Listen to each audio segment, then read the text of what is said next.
نحمده ونصلي على رسوله الكريم أما بعد فأعوذ بالله من الشيطان الرجيم بسم الله الرحمن الرحيم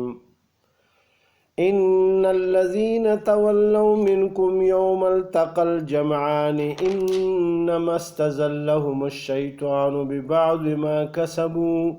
وَلَقَدْ عَفَا اللَّهُ عَنْهُمْ إِنَّ اللَّهَ غَفُورٌ حَلِيمٌ يَا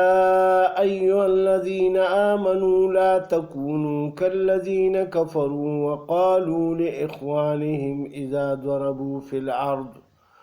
إِذَا ضَرَبُوا فِي الْأَرْضِ أَوْ كَانُوا غُزًّا لَوْ كَانُوا عِنْدَنَا مَا مَاتُوا وَمَا قُتِلُوا ليجعل الله ذلك حسرة في قلوبهم والله يحيي ويميت والله بما تعملون بصير ولئن قتلتم في سبيل الله أو متم لمغفرة من الله ورحمة خير مما يجمعون وَلَئِن مُتُّمْ أَوْ قُتِلْتُمْ لَإِلَى اللَّهِ تُحْشَرُونَ فَبِمَا رَحْمَةٍ مِّنَ اللَّهِ لِنتَ لَهُمْ وَلَوْ كُنتَ فَظًّا غَلِيظَ الْقَلْبِ لَانفَضُّوا مِنْ حَوْلِكَ فَاعْفُ عَنْهُمْ وَاسْتَغْفِرْ لَهُمْ وَشَاوِرْهُمْ فِي الْأَمْرِ فَإِذَا عَزَمْتَ فَتَوَكَّلْ عَلَى اللَّهِ إن الله يحب المتوكلين إن ينصركم الله فلا غالب لكم وإن يخذلكم فمن ذا الذي ينصركم من بعده وعلى الله فليتوكل المؤمنون صدق الله العظيم۔ السلام علیکم میرے بھائی اور بہنوں، سورہ آل عمران کی آیت نمبر 156 سے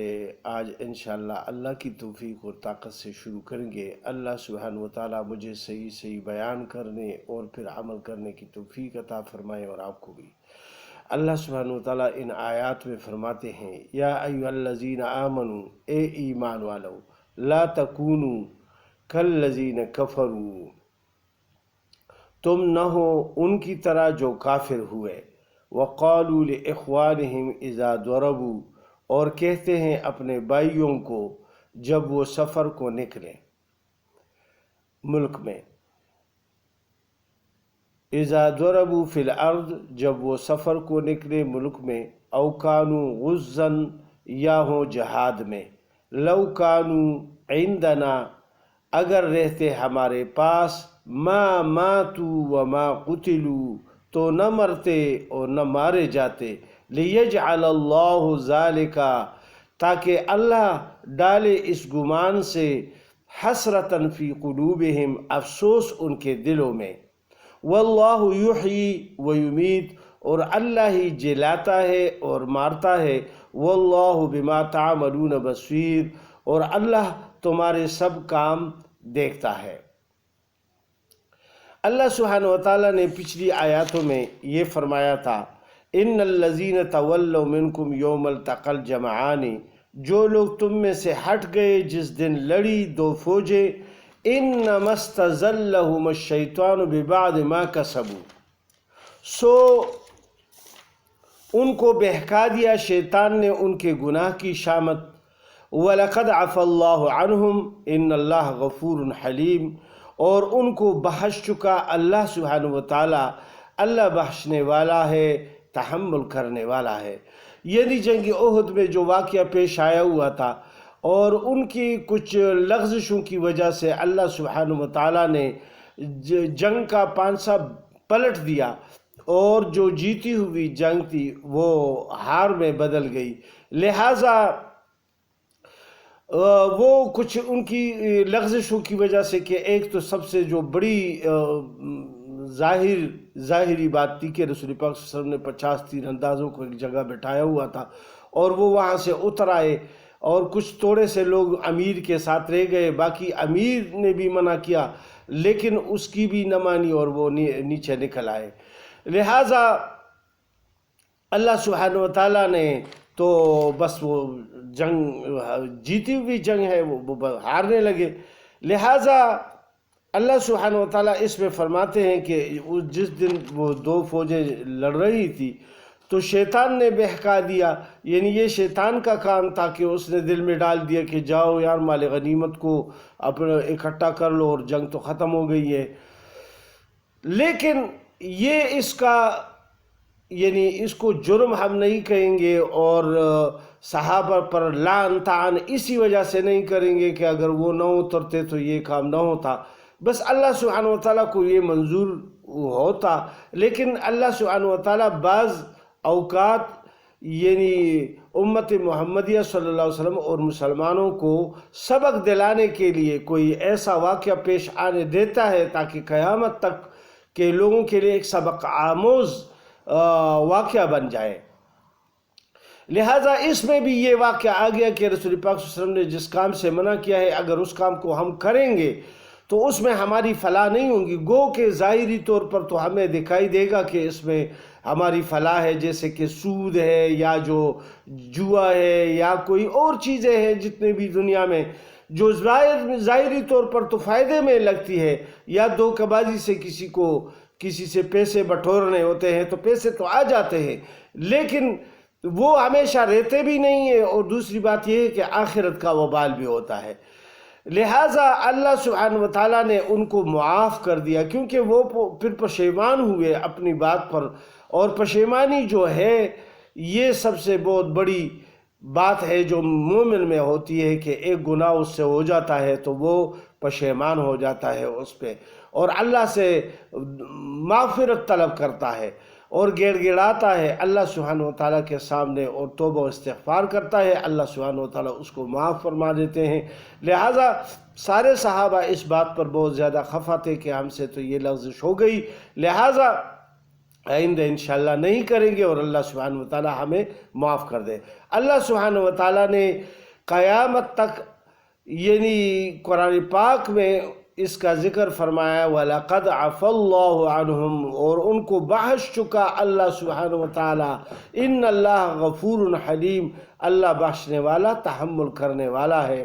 اللہ سبحانہ و تعالیٰ بڑے تحمل والے ہیں اور اللہ نے سب لغزشیں اور گناہ وغیرہ جو ہوئے بھی تھے وہ اللہ پاک نے معاف فرما دیے۔ اب اللہ سبحانہ و تعالیٰ فرماتے ہیں یا ایھا الذین آمنوا، اے ایمان والو، لا تکونوا، تم نہ ہو کالذین کفروا، ان کی طرح جو کافر ہوئے، وقالوا لاخوانہم، اور کہتے ہیں اپنے بھائیوں کو اذا ضربوا، جب وہ سفر کو نکلے، فی الارض، زمین میں، او کانوا غزا، یا ہو جہاد میں، لو کانوا عندنا ما ماتوا وما قتلوا، اگر رہتے ہمارے پاس تو نہ مرتے اور نہ مارے جاتے۔ یہ وہ ہمدردانہ طریقے سے لوگوں کو یعنی دین سے متنفر کرنے والی بات ہوتی ہے۔ لہٰذا اس میں اللہ سبحانہ و تعالیٰ نے یہ فرما دیا کہ یہ جو لوگ اس طرح کہتے ہیں یعنی یہ زیادہ تر منافقین تھے کہ وہ ہمارے پاس رہ جاتے، جس طرح کہ منافقین کا جو سردار عبداللہ ابن ابی ابن سلول تھا، اس نے 300 سواروں کو اور 300 یعنی فوج میں سے 300 آدمیوں کو الگ کر دیا اور ان کو تقریر کی کہ ہمارے مشورے پر عمل نہیں ہوا، لہٰذا وہ واپس چلے گئے۔ تو بعد میں وہ لوگ بھی یہ کہہ رہے تھے اور جنگ میں بھی کچھ تھوڑے بہت منافق رہ گئے تھے، تو جو مال غنیمت کی لالچ میں تھے کہ ان کو پتہ تھا کہ جنگ بدر میں ان کو فتح ہوئی تھی، ابھی بھی فتح ہوگی تو کچھ پیسے میں سے اور کچھ مال وغیرہ حاصل ہو جائے گا۔ لہٰذا اس وجہ سے اللہ سبحانہ و تعالیٰ نے یہ فرما دیا کہ یہ تو کہتے ہیں کہ اگر ہمارے ساتھ نہ جاتے تو یہ نہ مارے جاتے تو یہ کیا اپنے آپ سے یعنی موت کو ٹھلا سکتے ہیں؟ کوئی بھی نہیں ٹھلا سکتا، کسی کی مرضی نہیں ہوتی کہ مجھے فلانی جگہ موت آ جائے، لیکن وہ وہاں چلا جاتا ہے۔ اللہ سبحانہ و تعالیٰ اس کے دل میں بات ڈال دیتا ہے، اس کا کوئی کام نکل آتا ہے، کسی کام کے لیے چلا جاتا ہے، وہاں بیمار ہو جاتا ہے، ہارٹ اٹیک ہو جاتا ہے یا کوئی ایکسیڈنٹ ہو جاتا ہے جس کی وجہ سے وہ موت واقع ہو جاتی ہے، تو اس پہ نہیں ہے، وہ تو اللہ سبحانہ وتعالیٰ نے جس کا جس طرح مقرر فرمایا ہے وہ اسی طرح ہی ہوگا۔ اب اللہ سبحانہ وتعالیٰ آگے فرماتے ہیں لِيَجْعَلَ اللَّهُ ذَلِكَ حَسْرَةً فِي قُلُوبِهِمْ، تاکہ اللہ سبحانہ وتعالیٰ ڈالے اس گمان سے افسوس ان کے دلوں میں، وَاللَّهُ يُحْيِي وَيُمِيتُ، اور اللہ ہی جلاتا ہے اور مارتا ہے، وَاللَّهُ بِمَا تَعْمَلُونَ بَصِيرٌ، اور اللہ تمہارے سب کام دیکھتا ہے۔ اللہ سبحانہ وتعالیٰ نے تمام صحابہ کی مغفرت فرما دی اور پھر فتح یاب بھی کر دیا، کیونکہ دوسرے دن پھر وہ ان کے پیچھے چلے گئے اور وہ بھاگ گئے، لہذا کچھ کامیابی کے ساتھ اللہ سبحانہ وتعالیٰ نے ان کو واپس کر دیا اپنے گھروں میں۔ اور رسول پاک صلی اللہ علیہ وسلم نے یہ اعلان فرمایا تھا کہ صرف وہی لوگ ہمارے ساتھ جائیں گے جو جنگ احد میں لڑے تھے، لہذا بعض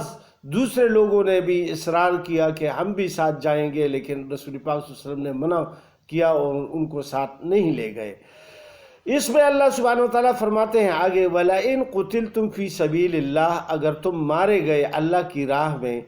او مُتْتُمْ، یا مر گئے اپنی موت سے، یعنی بیمار ہو گئے اور مر گئے، لَمَغْفِرَةٌ مِّنَ اللَّهِ، تو بخشش اللہ کی ہے، وَرَحْمَةٌ، اور مہربانی اس کی، خَيْرٌ مِّمَّا يَجْمَعُونَ، بہتر ہے اس چیز سے جو وہ جمع کرتے ہیں۔ جو اللہ کے راستے میں شہید ہوا یا اپنی موت سے مر گیا، وہ دنیا اور ما فیہا سے، یعنی اس میں جو چیزیں ہیں ان سب سے وہ یہ موت بہتر ہے۔ لہٰذا اللہ سبحانہ وتعالیٰ نے اس میں یہ واضح فرما دیا کہ اللہ کے راستے کی طرف کوئی چیز نہیں پہنچتی۔ اب آگے اللہ سبحانہ وتعالیٰ فرماتے ہیں وَلَئِن مُتِّمْ أَوْ قُتِلْتُمْ، اور اگر تم مر گئے یا مارے گئے، لَإِلَى اللَّهِ تُحْشَرُونَ، تو البتہ اللہ ہی کے آگے اکٹھے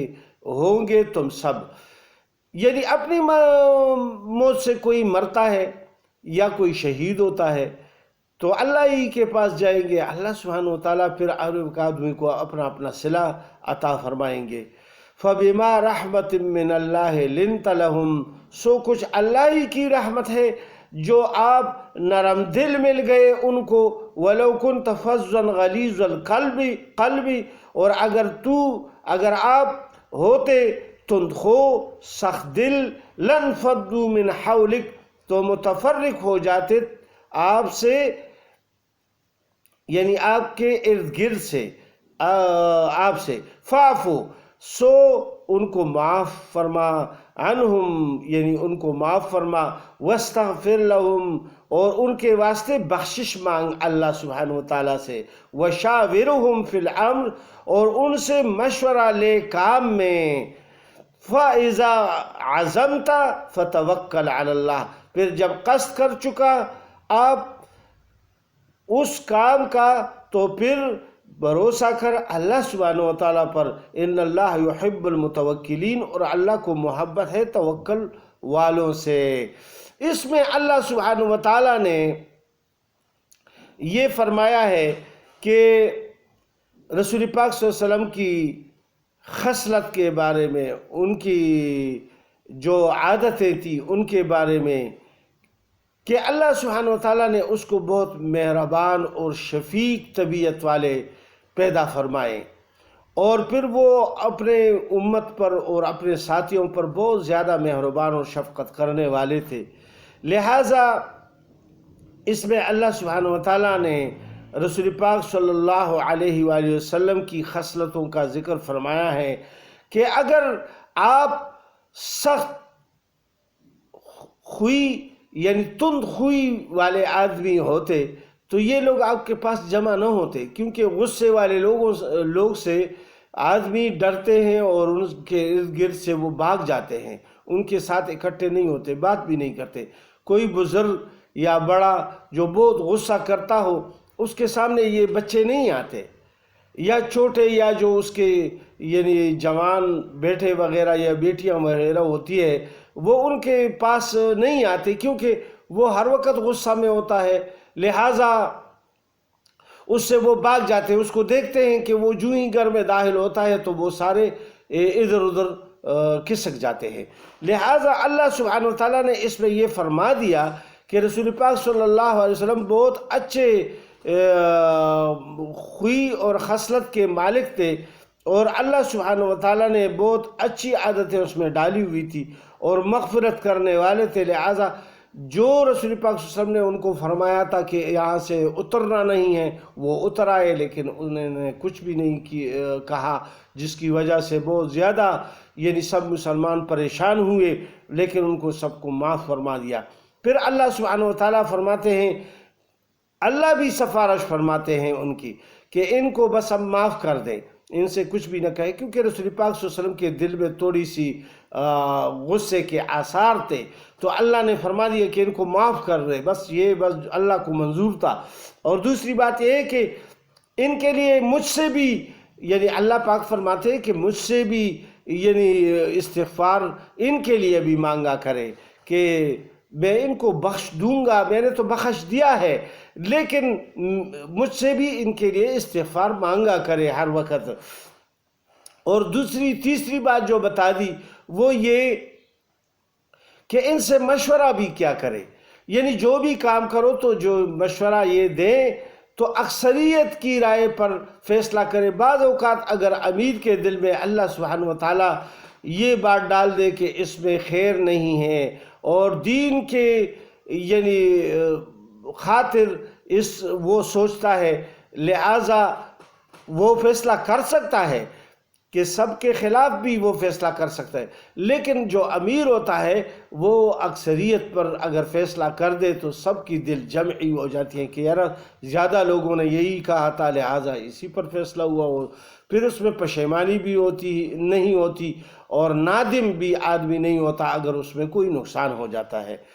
تو اللہ پاک نے مشورے کا جو حکم فرمایا ہے، یہ اصل میں رسول پاک صلی اللہ علیہ وسلم کو تو ضرورت ہی نہیں تھی، کیونکہ وہی تو اس وقت نازل ہوتی تھی اور اللہ سبحانہ وتعالیٰ ڈائریکٹ یعنی ہدایات دے رہے تھے اپنے نبی کو،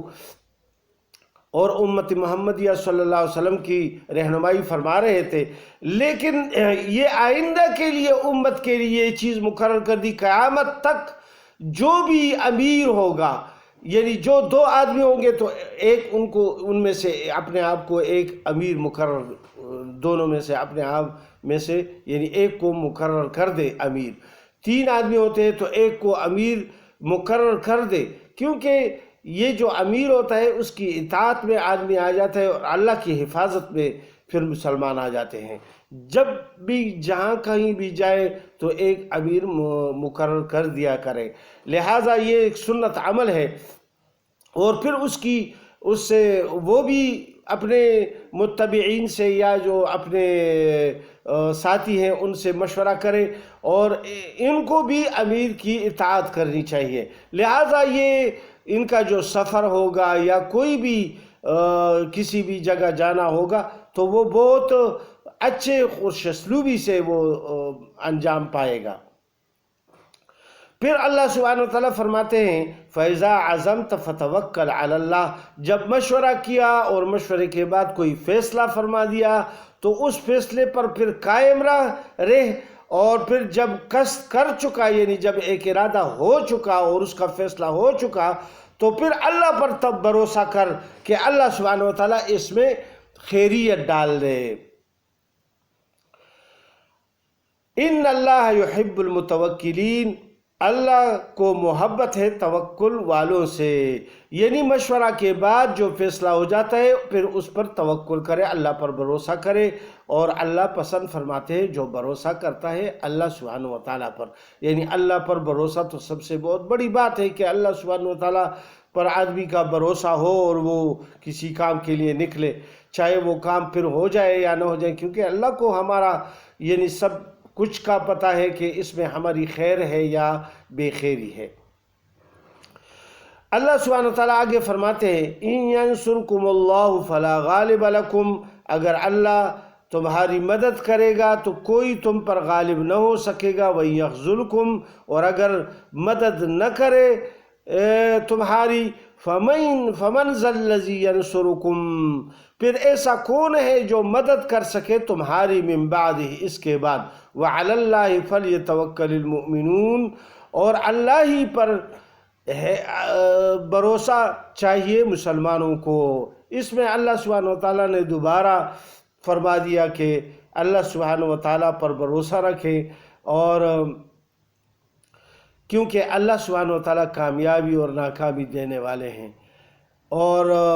سب چیزوں پر قدرت اللہ سبحانہ وتعالیٰ کا چلتا ہے۔ لہٰذا اس یقین کے ساتھ اللہ پر بھروسہ کر کے ایک کام کو شروع کرے، اور اللہ سے دعا بھی کرے کہ اللہ سبحانہ وتعالیٰ